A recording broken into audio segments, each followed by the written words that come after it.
Sur la retraite, on reste sur un système essentiellement assurantiel, ce qui est tout à fait logique vu la nature du...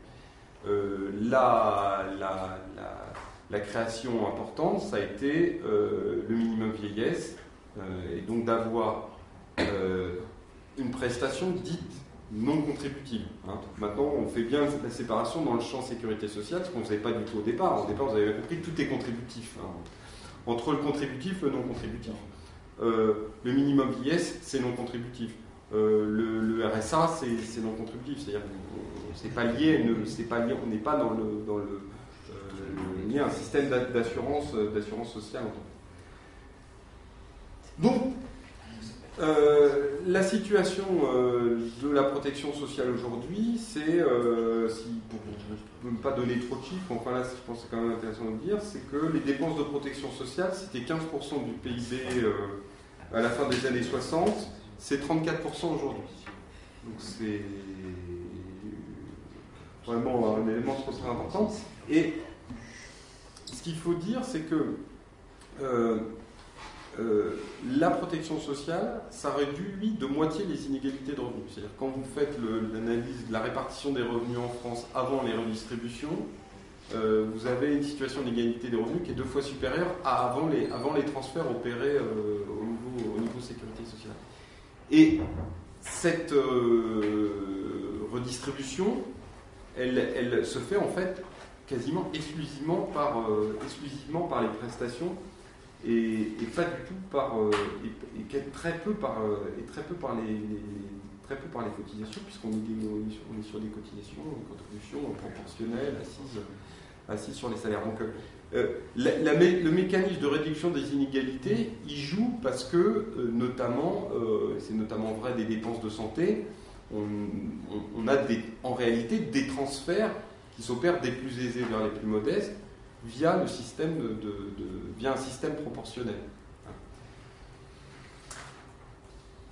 Voilà, donc bon, je ne vais pas présenter l'ensemble du champ des prestations, comme a dit Frédéric, il est déjà 8 heures, et juste pour évoquer peut-être deux points qu'on pourra évoquer aussi dans le débat pour vous dire que il y a quand même des nouveaux risques qu'on ne sait pas forcément bien appréhender aujourd'hui. Moi, j'ai l'exemple de deux. C'est à la fois, on va dire, la prise d'autonomie et la perte d'autonomie. C'est la prise d'autonomie pour les jeunes, parce qu'évidemment, en 1945, la question d'avoir des jeunes générations au chômage qui mettent à un moment donné du temps avant d'être installés dans la vie active, c'était pas dans la société, dans la réalité de la société française de 1945. Et puis la perte d'autonomie aussi, puisque quand on gagne 30 ans d'espérance de vie en un siècle, ça change aussi complètement les choses sur l'appréhension qu'on a des sages. Alors, sur le financement, est-ce qu'on est toujours sur un financement par un système de cotisation? Oui, mais pas seulement. Oui, parce que le versement des cotisations, c'est un peu plus de 60% quand même du financement de la Sécu. Non, parce qu'il y a beaucoup de choses nouvelles qui sont arrivées dans le périmètre. D'abord, la création de la CSG. Création de la CSG en 1990. Alors, la CSG, c'est pas complètement éloigné de ce qu'est une cotisation, puisque notamment quand c'est sur les salaires, c'est calculé de la même façon, peu de choses près en termes d'assiette qu'une cotisation. En revanche, la nouveauté de la CSG, c'est que vont y être assujettis également les revenus de patrimoine, les revenus de placement, les revenus des jeux. Donc on a un élargissement de l'assiette. La deuxième chose à évoquer, alors du coup j'ai mis la manière dont ça a évolué dans le temps, c'est le fait qu'on a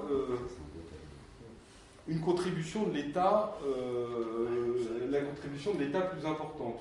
Alors, vous ne le voyez pas forcément là, parce que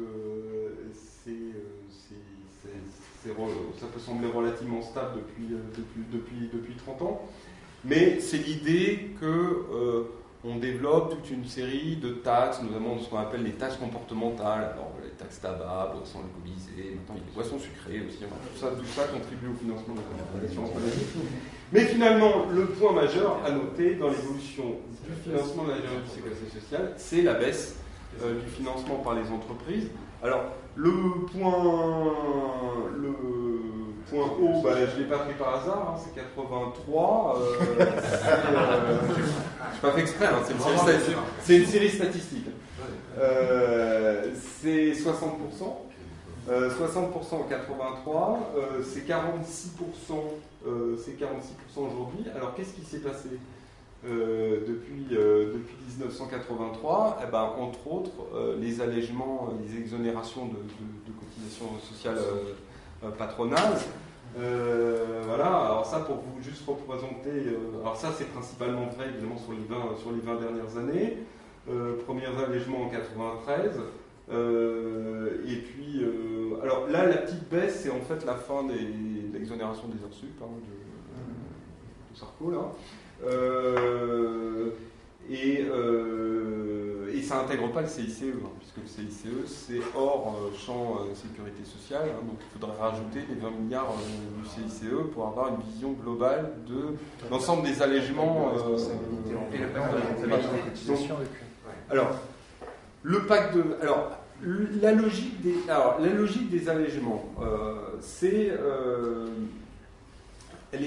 alors, au départ, c'est vraiment la crise 93, la dure, donc il faut baisser, c'est déjà la même chose qu'aujourd'hui, il faut baisser le coût du travail, notamment avec des effets, des exonérations ciblées sur les premières embauches. Au départ, c'est ça, les réductions pour les premières embauches. Et puis après, qu'en 97-2002, c'est le développement des exonérations, mais conditionné au passage aux 35 heures. Donc ça, c'est le mouvement de 97-2002. Puis après, c'est les exonérations sans condition, sans conditionnalité première depuis, avec un développement important, parce que alors les exonérations, c'est pour vous représenter ce que c'est sans trop rentrer dans la technique, c'est un système dégressif entre 1 et 1,6 SMIC. Donc en gros, à 1 SMIC, vous avez le montant de l'exonération est maximale et elle est dégressive pour s'annuler jusqu'à 1,6 SMIC. Bon. Mais comme on s'est rendu compte qu'il y avait des gens qui touchaient plus qu'1,6 SMIC dans ce pays, et qu'en plus c'était des gens qui étaient dans l'industrie, et que donc ça pouvait compliquer les choses par rapport à la compétitivité de l'économie française. Donc la deuxième tranche qui va arriver là, donc au 1er avril 2016, donc de exonération sur les cotisations pour la branche famille, c'est entre 1,6 et 3,5 SMIC. Donc là on est... par rapport à la philosophie de départ, qui était de dire finalement, c'est un moyen, en gros, de développer la création d'emplois non qualifiés dans le secteur des services. Dans tous les modèles contournés de la Direction générale du Trésor, tout ça dans les années 90-2000, c'était ça. On a créé plein d'emplois dans le secteur des services. Aujourd'hui, on est parti sur un champ. Donc là, c'est sûr que c'est par rapport à la philosophie initiale du système un changement assez important. Ce qui est aussi un changement assez important par rapport évidemment à la sécu on va dire des 30 glorieuses, c'est la dette. Parce que ça, c'est une question qui ne se posait pas, qui d'ailleurs se posait relativement peu dans les années 70, il n'y avait pas des gros déficits de la sécurité sociale, c'est surtout à partir des années 90 qu'on a commencé à avoir des déficits plus importants. Alors, déficit important, mais les ordres de grandeur sont quand même importants, parce que le déficit, la dette cumulée de la sécurité sociale, c'est un peu plus de 220 milliards d'euros. Donc c'est beaucoup, mais la dette de l'État, c'est 7 fois plus. Pour donner des repères, la dette de l'État, ça doit être à peu près 1500 milliards d'euros. Sachant que les dépenses de la sécurité sociale, ça représente 23% de la richesse nationale et les dépenses de l'État 13%. En plus, on est sur oui, presque 2 fois plus. Donc, ce que représente la dette par rapport, on va dire, au budget de la sécurité sociale, évidemment rien à voir avec ce que représente la dette pour le budget de l'État. Bon. Pour autant, il faut. Moi, je suis. Enfin, là aussi, on pourra échanger sur le sujet.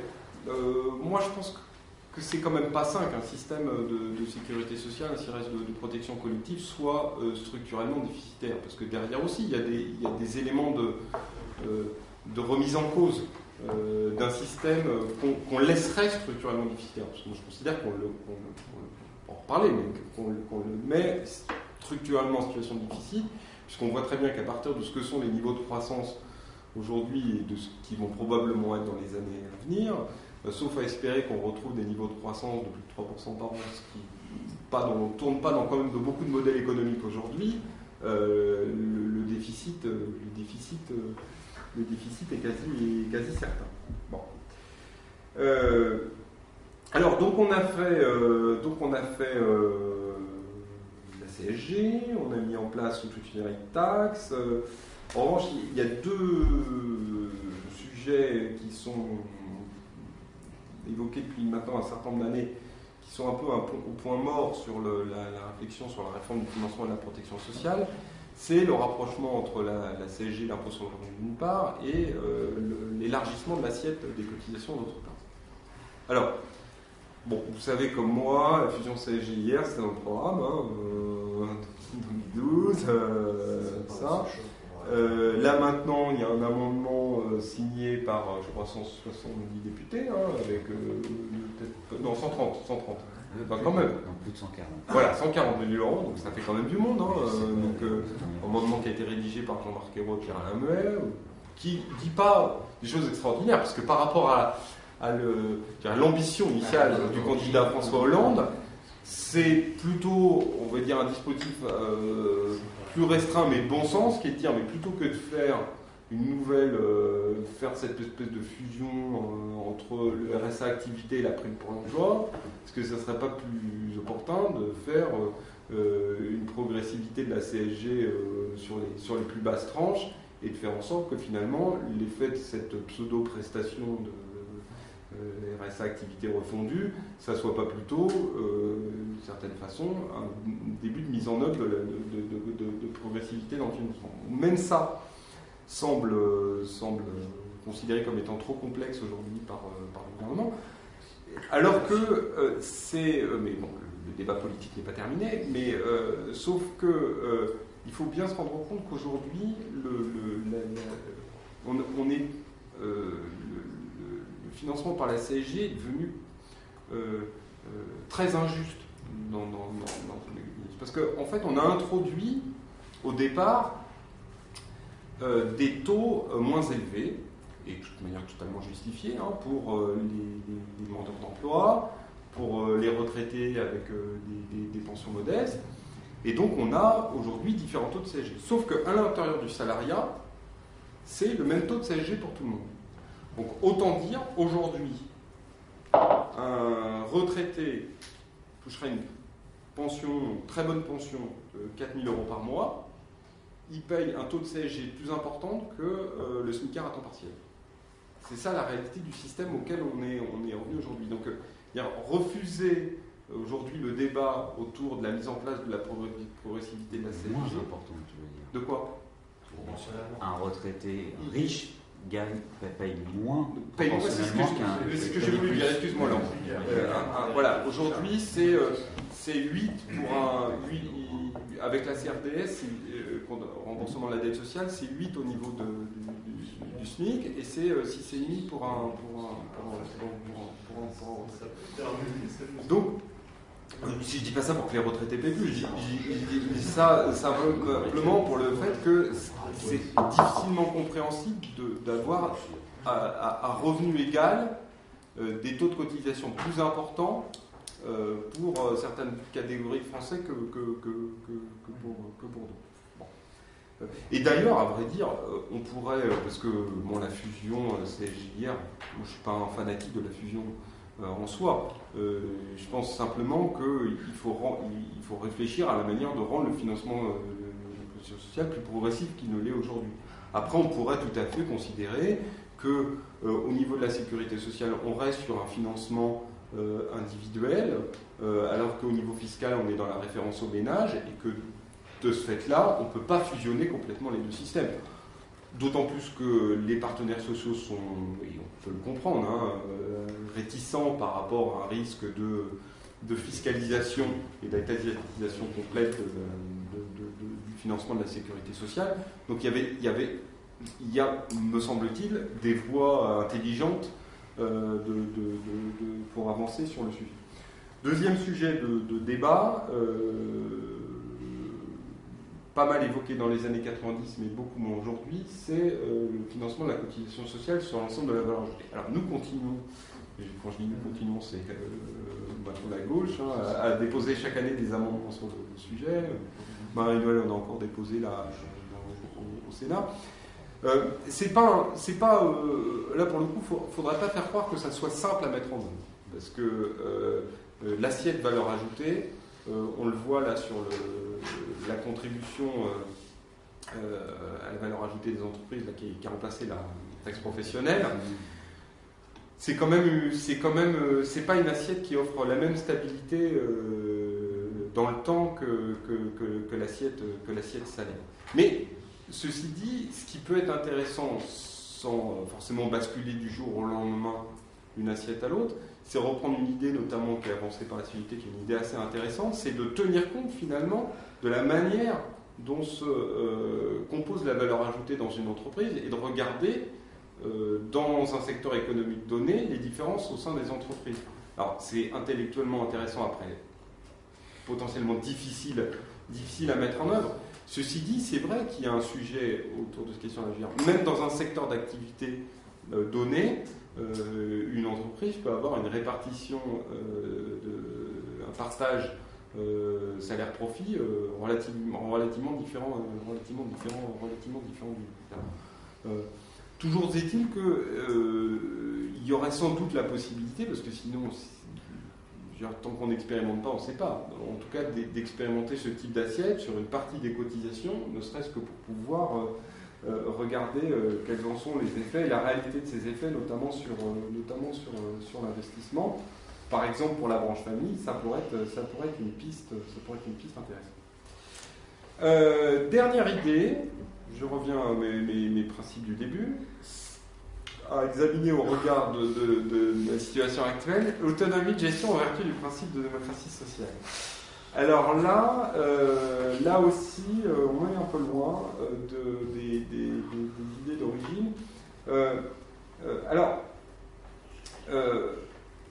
Il faut bien voir qu'il y a eu plusieurs mouvements dans l'histoire à bien prendre en considération. Alors déjà, il y a eu dans les années 60 une volonté de la droite gaulienne de reprendre la main sur tout ça. Tout ça, les partenaires sociaux qui gèrent le truc, les syndicats qui gèrent les caisses, tout ça, bon, ça va 5 minutes. Donc les ordonnances Jeannette 67, sous couvert de modernisation du système, qui a existé, avec la mise en place, à l'époque on met en place les caisses nationales, les branches, etc. L'idée c'est quand même de reprendre la main sur le truc.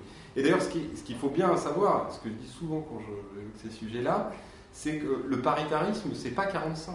Le paritarisme, c'est 67, c'est la droite. Et en 45, l'idée, c'est les assurés, les intéressés eux-mêmes qui gèrent le truc.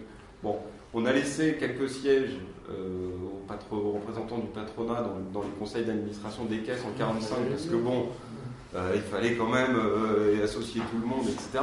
Mais bon, l'idée, c'est que de toute façon, la cotisation, c'est un sursalaire, qu'elle soit patronale ou salariale, peu importe. Et donc, ce sont les intéressés, les représentants des intéressés qui sont légitimes pour décider de.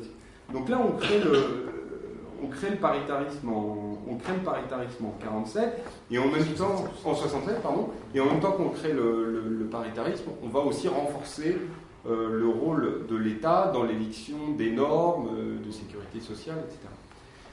96, ordonnance Juppé. Là, c'est même plus le paritarisme.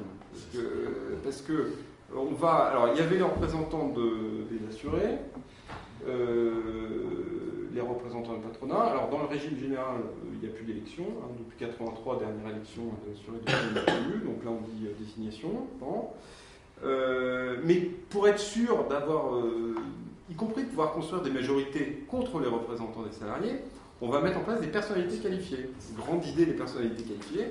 Donc, on met des personnalités qualifiées, et après, c'est très bien les personnalités qualifiées, parce qu'en fait, on le voit au quotidien, dans les organismes, ça permet d'avoir des majorités de personnalités qualifiées, plus représentants du patronat, donc là, c'est très bien, on peut continuer à gérer le système comme ça. Donc, bon, clairement, on a aujourd'hui un système qui est un peu à bout de souffle sur le fonctionnement du paritarisme à la française. Si on est complètement objectif, on va dire que la seule finalement avancée intéressante des ordonnances Juppé, c'est les lois de financement de la sécurité sociale. C'est-à-dire au moins permettre le fait qu'on ait une fois par an au Parlement un débat sur les recettes et les dépenses de la sécurité sociale. C'est intéressant, mais ça ne va pas jusqu'au bout de la question, parce que c'est aussi enfermer la sécurité sociale autour de considérations budgétaires. C'est-à-dire qu'il s'agit chaque année de faire un équilibre entre les recettes et les dépenses. Alors ça peut alimenter des réflexions intéressantes, je l'évoquais tout à l'heure sur la production maladie universelle, sur ce que pourrait la manière dont pourrait évoluer le système. Mais globalement, moi ce que si on là pour le coup on regarde de manière large les choses, c'est-à-dire depuis 1945, on n'a jamais vraiment eu de grands moments de débat public autour de la sécurité sociale au pays. D'ailleurs, on fait des ordonnances, c'est bien le signe. Alors en 1945, on peut le comprendre vu la situation du pays, mais en 67, en 87, je veux dire, jamais, on a eu une loi. Comme discussion parlementaire dans la ratification des ordonnances, mais enfin jamais c'est quand même pas la même chose, parce que déjà on ne dépose pas d'amendement, et jamais il y a eu vraiment une loi longuement et mûrement réfléchie dans l'enceinte du Parlement pour définir l'organisation de la sécurité sociale. Donc on est dans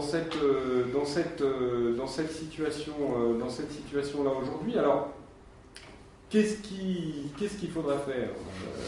C'est compliqué pour faire évoluer la répartition des pouvoirs. Le constat quand même qu'on peut faire de manière objective, c'est qu'aujourd'hui il n'y a plus grand monde, à part la CGT à ma connaissance, qui réclame, qui est toujours sur l'idée de l'élection des représentants dans les conseils. Alors, je dis ça dans le régime général, parce qu'après, pour le coup, dans un certain nombre de régimes spéciaux, de régimes autonomes, notamment chez les agriculteurs par exemple, il y a toujours des élections dans les conseils. Bon. L'idée est belle, mais les acteurs, déjà ça a été compliqué qu'ils acceptent l'idée que la représentativité, les règles de représentativité pourraient intervenir dans la composition des conseils. Alors l'élection, c'est un peu difficile. Et c'est pas faux de dire que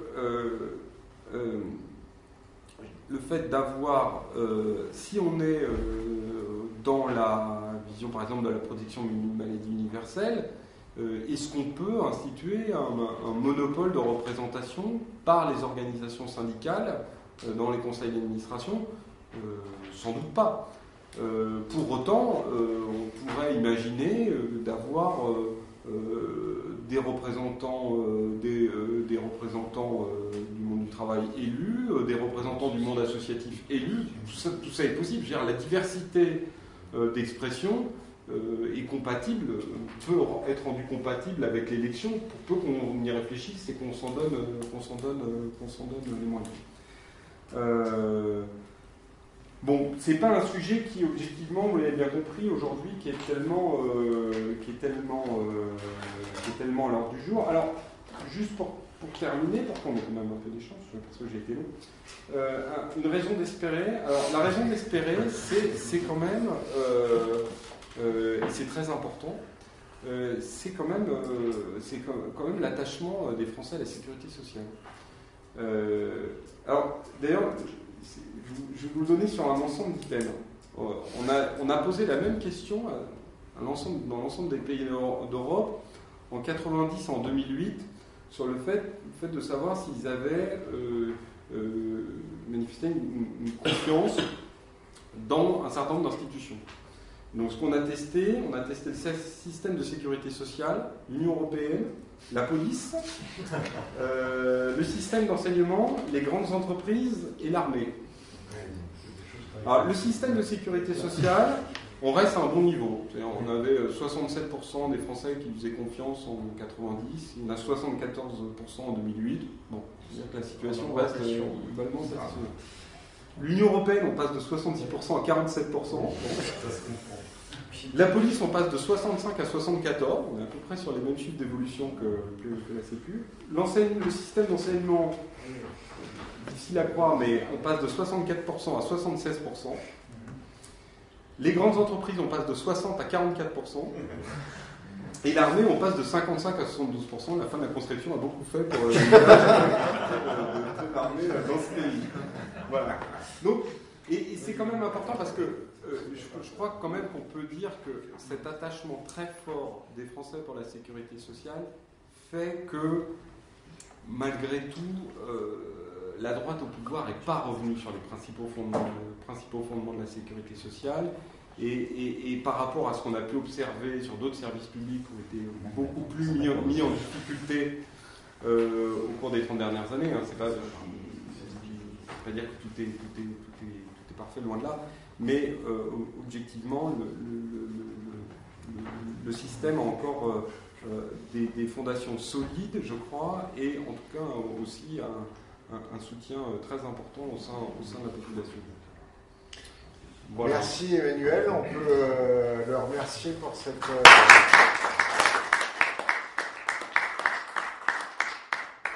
dense et néanmoins longue intervention. Mais en même temps, 70 ans de sécurité sociale, il fallait s'accrocher. Pour rebondir sur ta conclusion, effectivement, on a le dernier mouvement social qui est un peu fait sens dans ce pays, c'était il y a 20 ans, c'était en 1995, hein, justement. Face au genre de l'ange Juppé, donc on voit bien que c'est peut-être l'un des derniers sujets sur lesquels les Français se sont mobilisés sérieusement et durablement. Donc, on verra la prochaine fois quand ils y réessaieront, que ce soit sous un gouvernement de droite ou de gauche d'ailleurs. Bref, voilà. La parole est à vous. Une petite question quand même jusqu'ici. Est-ce que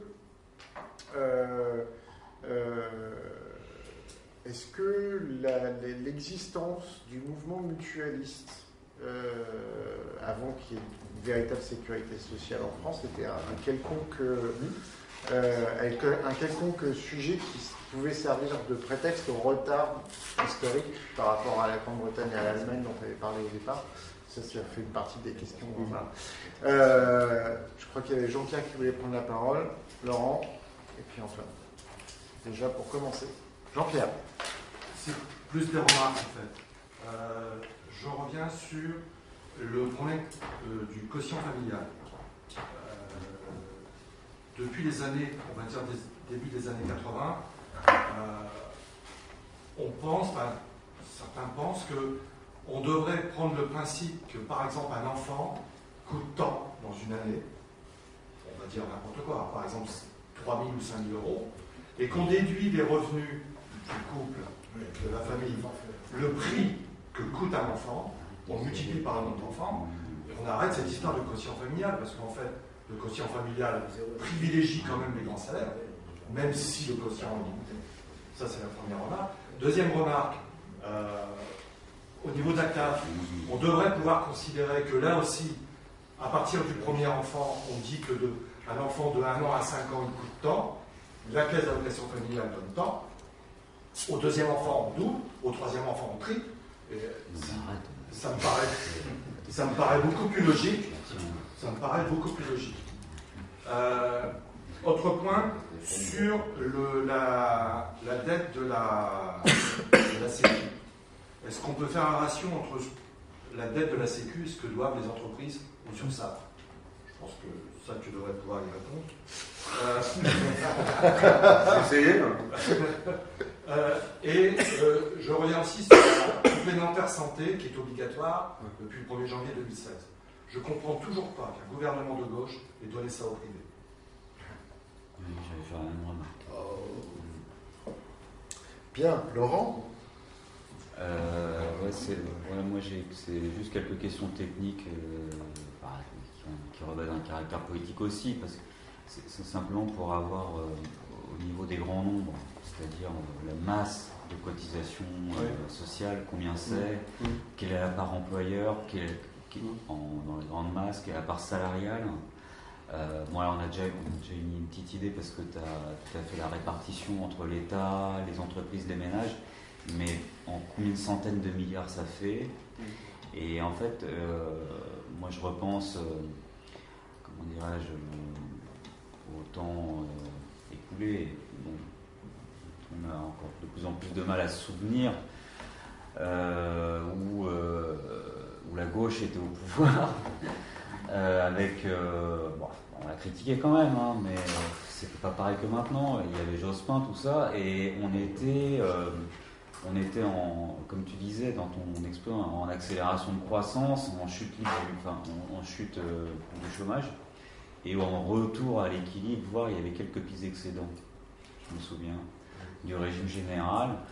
Et en fait, ma question c'est combien il faut de chômeurs en moins, combien il faut de chômeurs qui reprennent un taf pour que le déficit disparaisse. On doit mouiller.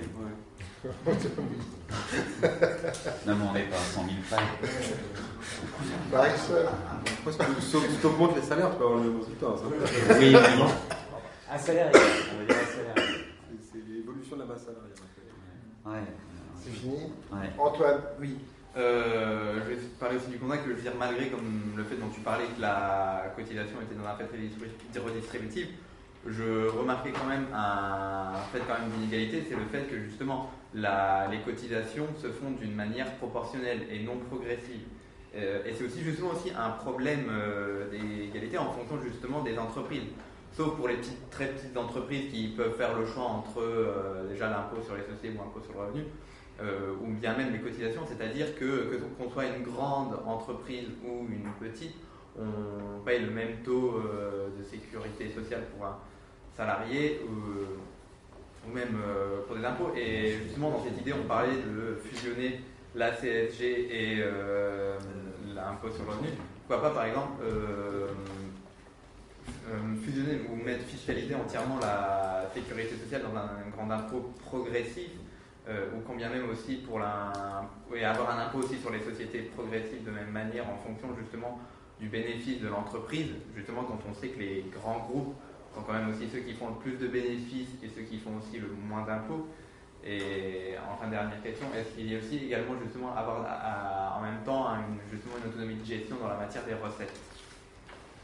Bon, alors là, je pense que déjà, tu es bien chargé, donc on va commencer à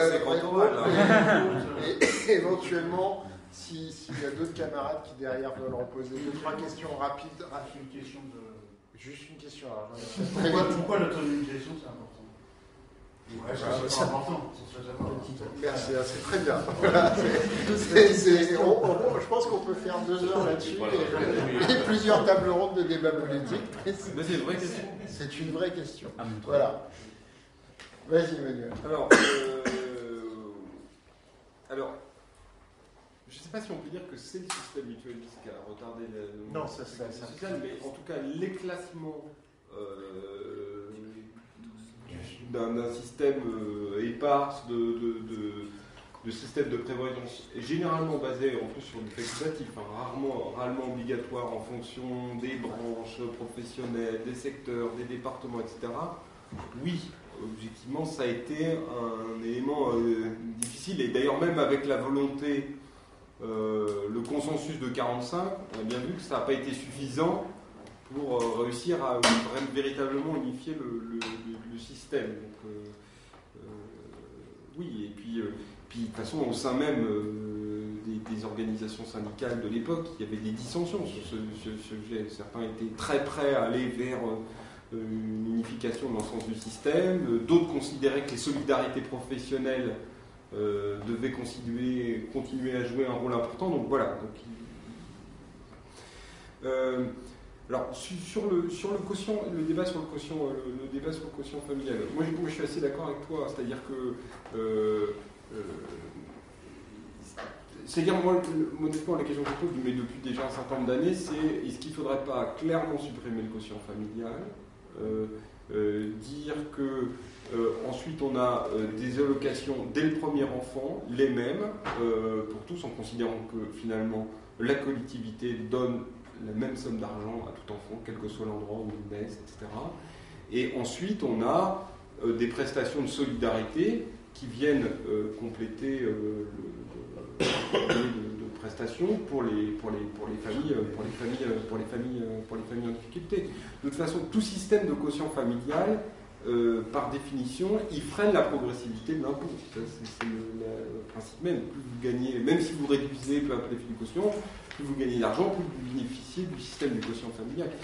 Et c'est l'exemple de la courbe en U qu'on donne généralement sur les redistributions dans la branche famille, qui font que vous avez un taux élevé de redistribution pour les familles très modestes. Ensuite, et c'est au niveau de la classe moyenne que vous avez l'effet le moins redistributif au niveau de la politique familiale, ce qui est difficilement justifiable. Alors, sur la dette, un peu les questions sur les chiffres, les grandes masses, etc. J'en ai une, alors là, juste représenter le trait très global. De la protection sociale au sens large. Quand on dit que la protection sociale au sens large, ça veut dire la sécurité sociale, l'assurance chômage, la retraite complémentaire, etc. 716 milliards, dont en 2013, dont 672 milliards au titre des prestations. Pour vous donner une ordre de grandeur, le régime de sécurité sociale, c'est la moitié de ça à peu près. C'est autour de 350 milliards d'euros, sachant qu'il y a aujourd'hui une part de plus en plus importante qui est versée par l'État, puisqu'il faut bien voir que dans le mécanisme de contribution de l'État, il est double. Il y a d'une part les taxes, les taxes comportementales, etc., enfin, on va dire de produits fiscaux qui sont faits. Et puis, par ailleurs, il y a la prise en charge des allègements de cotisations sociales, parce que les allègements de cotisations sociales, pour leur très grande majorité, ils sont compensés par l'État. Donc, en réalité, c'est le budget de l'État, et vous, moi, tout le monde, qui assure cette compensation. Parce que, et là, ça me permet de revenir sur une autre question, il faut bien avoir conscience, par rapport à ce que tu disais sur la fiscalisation, etc., que la grande différence entre le financement de la protection sociale et le financement du budget de l'État, c'est que dans le champ de la protection sociale, on sait quelle cotisation finance telle prestation. Dans le système de l'État, c'est un système nécessairement complètement globalisé. C'est pas l'impôt sur le revenu qui finance la retraite d'éducation, l'impôt sur les sociétés qui finance la politique de défense, etc.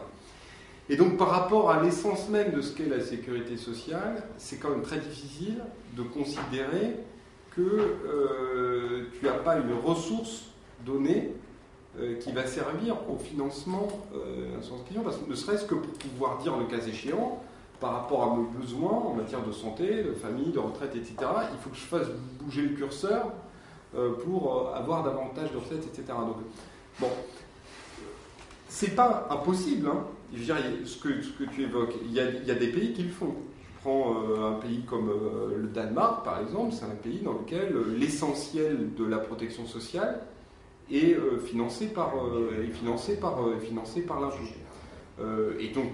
Et en soi, c'est pas un indicateur de réussite ou de non-réussite du système.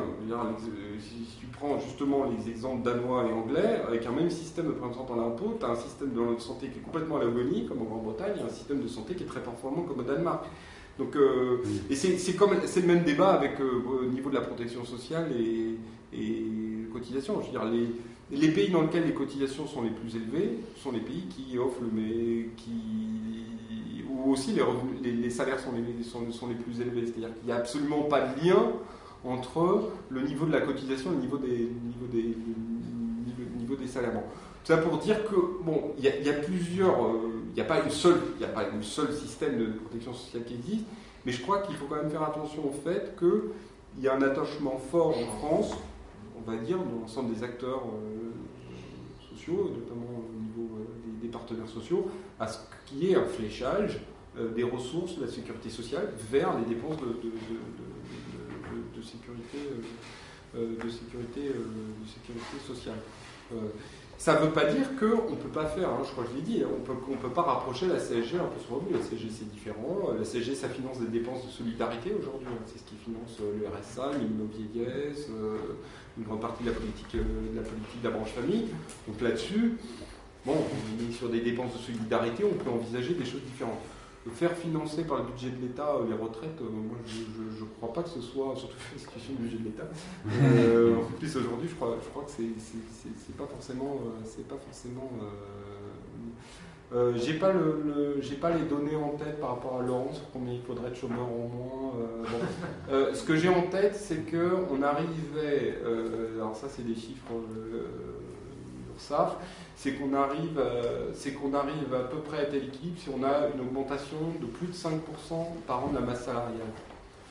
C'est-à-dire quand tu... Mais la masse salariale, c'est l'addition à la fois des créations d'emplois et de l'augmentation des salaires. Donc c'est heureusement plus élevé en général que la croissance économique. Mais alors peut-être qu'on pourrait faire un peu moins maintenant parce qu'on est sur un trend d'évolution des dépenses de santé qui est plus limité aujourd'hui qu'il l'était dans les années 90. Donc peut-être qu'à 4% ça passe comme dirait l'autre. Mais ce qui est sûr c'est qu'aujourd'hui à 2, entre 1,5 et 2 d'augmentation de la masse salariale, ça ne marche pas. Voilà. Pour donner quelques repères. Ah oui, alors on a évoqué le sujet de la complémentaire santé. Pour moi, pour moi, il y a deux problématiques importantes autour de ça. D'une part, finalement, on a mis beaucoup d'argent, on a mis de l'argent derrière la généralisation de la complémentaire santé, alors que, en réalité, c'est pas les salariés, même si certains pouvaient l'être, qui sont le moins bien. Qui ont le moins souvent complémentaire. C'est plutôt aller chercher du côté des personnes exclues de l'emploi ou des personnes âgées. C'est plutôt là que se situe aujourd'hui l'enjeu en termes les gens qui n'ont pas de complémentaire santé aujourd'hui. C'est pas une raison pour ne pas le faire en soi. Bon. Après la question c'est en effet, si on généralise une couverture, quel sens ça a? Autant le faire par la Sécu. Mais pourquoi on ne le fait pas par la Sécu? C'est, j'allais dire c'est l'Europe, en tout cas c'est la manière dont on calcule le déficit dit maastrichtien. C'est-à-dire que aujourd'hui, dans le déficit maastrichtien, dans la prise en compte des prélèvements obligatoires du déficit maastrichtien, on prend juste la partie obligatoire, la partie de base. On considère un complémentaire, c'est du facultatif. Donc, au jour d'aujourd'hui, c'est pas bien comme si demain j'étends, ça change rien, même en changeant rien en termes de niveau de couverture, ça permet même de faire des économies de gestion, entre nous soit dit, d'avoir un seul système. Sauf que on afficherait du jour au lendemain un niveau de prélèvement obligatoire. C'est quoi à dire, mais c'est une des principales raisons pour lesquelles on fait pas de solution. Même la modulation, moi je me souviens, c'était des échanges entre techno sur le sujet, même la question de la modulation des EF, c'est de dire, ah ben non, on ne peut pas augmenter les recettes, on ne peut plus afficher une augmentation des prélèvements obligatoires. Donc on va venir baisser une dépense, parce que c'est ça qui permet de rester dans les clous sur les engagements qu'on a pris vis-à-vis de la Commission européenne sur nos niveaux de prélèvements obligatoires. C'est ces logiques-là qui aujourd'hui, de plus en plus, permettent de comprendre les choix qui sont faits. Est-ce qu'on ne pouvait pas au moins le limiter aux mutuelles plutôt que aux compagnies d'assurance? Mais alors ça, il ne faut pas. L'employeur, il a le droit de choisir. Mais ça, en droit, l'Union européenne ne fait pas de différence entre une mutuelle et une compagnie d'assurance. Au jour d'aujourd'hui, en droit, dans le cadre communautaire, on ne peut pas, dès lors qu'une compagnie d'assurance respecte un certain nombre de règles qui ont été définies par les directives d'assurance de l'Union européenne, elle peut intervenir sur le marché de la prévoyance et de la couverture santé. On peut pas l'interdire. Le seul moyen de l'interdire, ça serait d'étendre le champ obligatoire.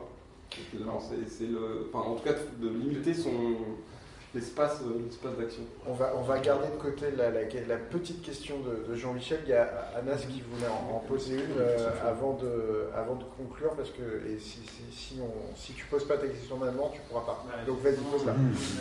J'espère que ce ne sera pas très très compliqué. Mais pourquoi toujours familial, la famille, pourquoi ce n'est pas individuel? Parce que moi je trouve aussi qu'il y a un sens aussi que contre l'émancipation, c'est par exemple la question des droits des femmes. On doit assurer les femmes contre la violence faite aux femmes.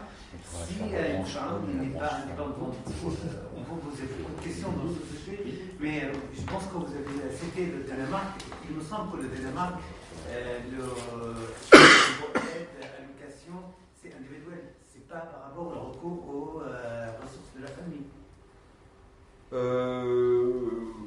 Oui, alors il y a deux débats. C'est-à-dire que il y a la question. Quelle est la question? Est-ce que la question, c'est de dire est-ce qu'il faut prendre en compte l'ensemble des ressources d'un ménage pour attribuer une prestation ou uniquement un niveau de revenu? C'est difficile d'imaginer que sur une prestation de solidarité, par exemple, de ne pas prendre en compte l'ensemble des revenus du ménage.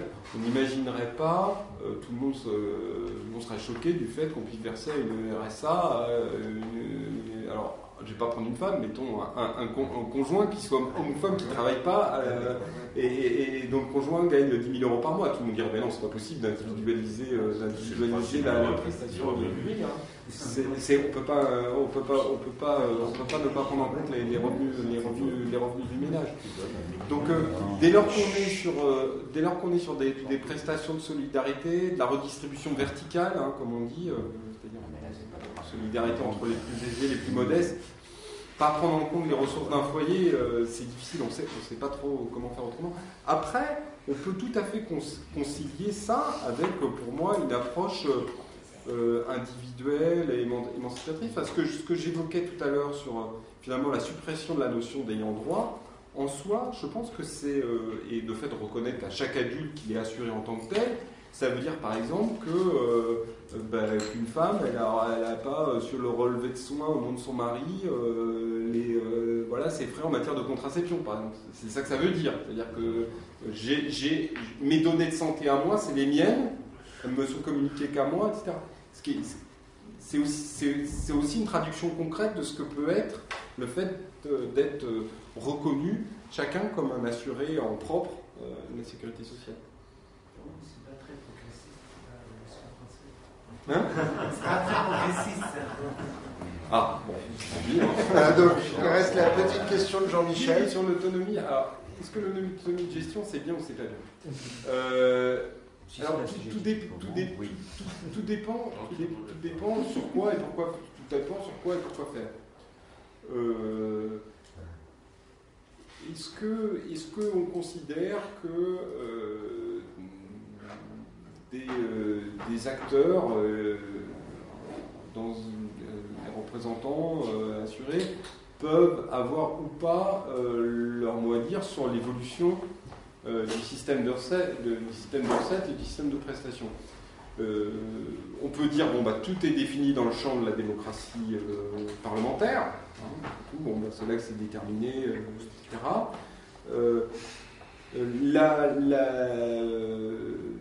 Puisque de toute façon, c'est comme in fine, c'est comme ça que ça va se jouer. Et puis après, il y a la question du reste, c'est-à-dire finalement de la réalité des pouvoirs aussi qu'ont des organismes. On prenait l'exemple tout à l'heure de la politique familiale. faire le choix d'installer dans un territoire, de créer des structures de garde collective à un endroit ou à un autre, etc. Bon. Est-ce que c'est au département? Est-ce que c'est forcément uniquement le département d'en décider? Est-ce que les caisses n'ont pas leur mot à dire, puisque ça se fait avec l'argent de sécurité sociale, par rapport à ce qu'on met en place en termes de structure de garde? Aujourd'hui, on ne répond pas trop à ces questions, on essaie d'avancer de manière consensuelle un peu sur toutes ces questions, en tout cas celle de la protection sociale dans les territoires. Après, pour le reste, aujourd'hui, c'est très formel. La réalité du pouvoir, c'est un pouvoir purement formel. Un conseil d'administration d'un organisme, une caisse nationale, ça regarde un projet de loi, ça donne son avis, mais ça ne change rien. Ça gère que 5 ou 10%. Ça gère rien. Il n'y a plus de guerre que sur l'action sociale, que j'ai un peu encore. Par exemple, si tu veux mettre en place une caisse de retraite, il va décider de mettre en place des actions, par exemple des aides pour avoir des auxiliaires de vie pour des retraités modestes, par exemple. Bon, ça peut être décidé dans le cadre d'un conseil d'administration d'une caisse, par exemple. C'est vraiment marginal. Oui. Alors, en revanche, c'est vrai que c'est pas du tout la même chose dans la retraite complémentaire et l'assurance chômage, puisque la retraite complémentaire, on reste dans le cadre de négociations entre patronat syndicat et le chômage, même si c'est plus compliqué depuis la création de Pôle emploi, il y a toujours l'UNEDIC, dans l'ensemble de l'UNEDIC, des décisions et donc des conventions fixant à la fois les taux de cotisation, les règles d'indemnisation, etc. Donc, il paraît qu'il y a un vide juridique d'ailleurs il y a le Conseil d'État qui a annulé des dispositions sur la convention UNEDIC le mois dernier, je crois, il y a 2 semaines là. Il y en a qui se posent des questions sur le droit qui est applicable. J'ai lu un truc, mais je ne connais pas assez bien le sujet.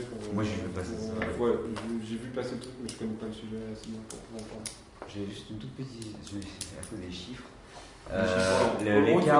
L'écart entre le 716 et le 672, c'est les APL. Alors, l'écart entre le. C'est technique. C'était la question Laurent Mirmont. Alors maintenant, je ne retrouve même plus le graphique. Donc, c'était ça. Voilà, 716 moins 672. En haut là. Hors transfert d'entre régimes. Tu vois? C'est quoi le hors transfert entre régimes? C'est ça la question. Non. Les dépenses de protection sociale, 716 milliards, dont 672 pour la Sécu en gros.